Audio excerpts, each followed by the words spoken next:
नमस्कार मित्रांनो, लाडकी बहीणसाठी आता फक्त या कागदपत्रांची गरज राहिलेली आहे। तहसील कार्यालयात जायची गरज नाही। तर या योजनेमध्ये महत्त्वाचे 7 बदल करण्यात आले आहे। मग हे 7 बदल कोणते आहेत त्याविषयी सविस्तर माहिती आपण या व्हिडिओमध्ये बघणार आहोत। तर मित्रांनो, या ठिकाणी शासनाने महिलांची अडचण लक्षात घेऊन महत्त्वाचे बदल केले आहेत। ते बदल कोणते आहे त्याविषयी आपण हा व्हिडिओ बनवलेला आहे। तरी आपण हा व्हिडिओ शेवटपर्यंत बघा, म्हणजे आपल्याला या ठिकाणी सर्व काही अटी शर्ती आणि बदल समजतील। आणि आपण जर या चॅनलवरती नवीन असाल तर चॅनलला सबस्क्राइब करा, म्हणजेच असेच महत्त्वाचे अपडेट आपल्याला वेळोवेळी मिळत राहतील। चला तर बघूया मित्रांनो, महाराष्ट्रात सध्या मुख्यमंत्री माझी लाडकी बहीण योजना या योजनेची जोरदार चर्चा सुरू आहे। या योजनेच्या माध्यमातून राज्य सरकार महिलांना दर महिन्याला 1500 रुपये देणार आहे। या योजनेसाठी पात्र महिलांना कागदपत्रांच्या काही अटी ठेवण्यात आल्या होत्या, पण कागदपत्रे बनवण्यासाठी राज्यभर तहसील कार्यालयावरील गर्दी पाहता राज्य सरकारने काही महत्त्वाचे निर्णय घेतले आहेत। मग राज्य सरकारने लाभार्थी महिलांसाठी कागदपत्रांमध्ये शिथिलता दिली आहे। तर मग ह्या कोणकोणत्या गोष्टी आहेत की ज्यामध्ये बदल करण्यात आले आहे आणि सामान्य महिलेला या ठिकाणी मोठा दिलासा मिळालेला आहे। बघूयात महत्त्वाचे 7 बदल कोणकोणते आहेत, नेमक्या अटी काय आहेत आणि नवीन घोषणा काय आहेत। तर पहिले अट आहे या ठिकाणी जी बदललेली आहे ती सदर योजनेचा अर्ज करण्याची जी मुदत होती ती 1 जुलै 2024 ते 15 जुलै 2024 पर्यंत ठेवण्यात आलेली होती। मग या मर्यादेत सुधारणा करण्यात येत असून आता सदर मुदत 2 महिने ठेवण्यात येत असून ती दिनांक 31 ऑगस्ट 2024 पर्यंत लाभार्थी महिलांना अर्ज करता येईल। मित्रांनो, या ठिकाणी महत्त्वाचं लक्षात घ्या की 31 ऑगस्ट 2024 पर्यंत तुम्ही या ठिकाणी हा अर्ज करू शकता। तसेच दिनांक 31 ऑगस्ट 2024 पर्यंत अर्ज करण्यात आलेल्या लाभार्थी महिलांना 1 जुलै 2024 पासून दरमहा 1500 रुपये आर्थिक लाभ देण्यात येणार आहे। म्हणजे तुम्ही 31 ऑगस्टला जरी अर्ज भरला असेल तरीही तुम्हाला 1 जुलैपासून या ठिकाणी आर्थिक लाभ मिळणार आहे। म्हणजे 1 जुलैपासूनचे पैसे तुमच्या खात्यामध्ये डीबीटी मार्फत हे देण्यात येणार आहे। दुसरा महत्त्वाचा बदल आहे, या योजनेच्या पात्रतेमध्ये अधिवास प्रमाणपत्र आवश्यक असल्याचे नमूद करण्यात आले होते।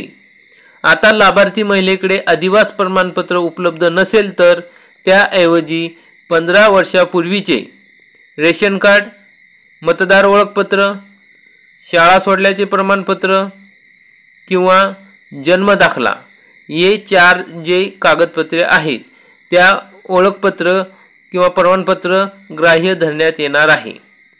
मग या 4 पैकी कोणतेही एक जरी असले तरी आपल्याला त्या ठिकाणी ते ग्राह्य धरण्यात येणार आहे।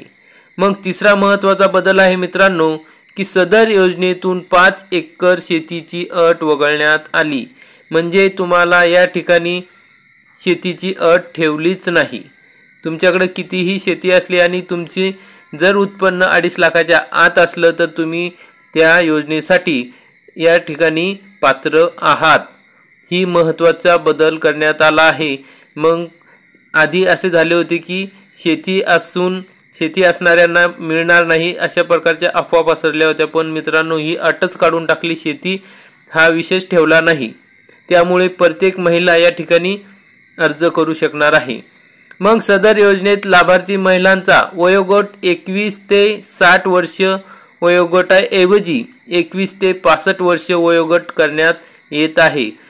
हा चौथा महत्त्वाचा बदल आहे मित्रांनो की पहिले 60 वर्षापर्यंतच्या महिला या ठिकाणी अर्ज करू शकत होत्या, पण आता या ठिकाणी वयोगटाची मुदत वाढवली आहे तर ती 65 वर्ष करण्यात आलेली आहे। पाचवा महत्त्वाचा बदल आहे मित्रांनो की परराज्यात जन्म झालेल्या महिलांनी महाराष्ट्रातील अधिवास असणाऱ्या पुरुषांबरोबर विवाह केला असेल तर अशा बाबतीत त्यांच्या पतीचे जन्मदाखला, शाळा सोडल्याचे प्रमाणपत्र किंवा अधिवास प्रमाणपत्र ग्राह्य धरण्यात येणार आहे। म्हणजे परराज्यातून ज्या मुलीचा विवाह होऊन आपल्या राज्यात आले असेल तर तिचा जर कागदपत्र नसतील तर तिच्या पतीचे कागदपत्र या ठिकाणी चालणार आहे। 6वा महत्त्वाचा बदल आहे मित्रांनो की 2.5 लाख उत्पन्न दाखला नसेल तर ज्या कुटुंबाकडे पिवळे व केशरी रेशन कार्ड उपलब्ध असेल त्यांना उत्पन्नाच्या दाखल्यातून या प्रमाणपत्रातून सूट देण्यात येत आहे। डायरेक्ट तुमच्याकडे जर या ठिकाणी पिवळं किंवा केशरी रेशन कार्ड नसेल तर त्या ठिकाणी तुम्हाला उत्पन्नाच्या दाखल्यातून सूट देण्यात येणार आहे। पण एखाद्या वेळेस काही जणांकडे रेशन कार्डच नाही तर मग अशा महिलेला त्या ठिकाणी तुम्हाला उत्पन्नाचा दाखला द्यावा लागणार आहे।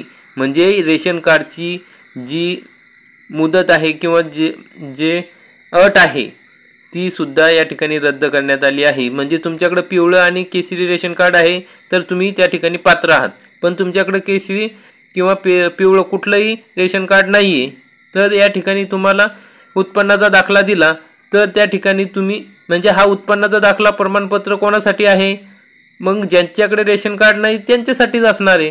तर त्यामुळे तुम्ही या ठिकाणी उत्पन्नाचा दाखला देऊन तुम्ही या योजनेचा लाभ घेऊ शकता।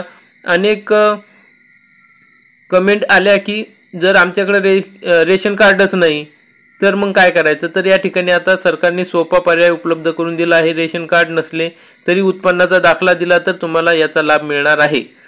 हा खूप महत्त्वाचा बदल आहे। सदर योजनेत कुटुंबातील एका पात्र अविवाहित महिलेला सुद्धा या योजनेचा लाभ देण्यात येणार आहे। समजा त्या तुमच्या कुटुंबात जर अविवाहित मुलगी असेल 21 वर्षापेक्षा मोठी किंवा त्यांचं 21 वर्षापेक्षा मोठे असेल, त्यांचं लग्न झालेलं नसेल तर या ठिकाणी त्या अविवाहित मुलीलाही या ठिकाणी लाभ मिळणार आहे। तर अशा प्रकारे मित्रांनो खूप महत्त्वाचे बदल करण्यात आले आहे आणि आता महिलांना तहसील ऑफिस किंवा इतर कार्यालयात जाण्याची गरज राहिलेली नाही। सर्व कागदपत्र आता त्यांना मिळवण्यासाठी सोपा पर्याय झालेला आहे। जर आता ॲपद्वारे किंवा वेबसाईटद्वारे हा अर्ज आपण भरू शकतो। आता महिलांमागचं टेन्शन कमी झालेलं आहे, त्यामुळे आता धावपळ करू नका, कागदपत्रे गोळा करा आणि ज्यावेळेस पोर्टल सुरू होईल किंवा ॲप सुरू होईल तेव्हा व्यवस्थित न चुकता हा अर्ज भरा। आपण हा व्हिडिओ बघितला त्याबद्दल धन्यवाद। असेच वेळोवेळी नवीन जे अपडेट येतात ते बघण्यासाठी आमच्या चॅनलला सबस्क्राईब नक्की करा।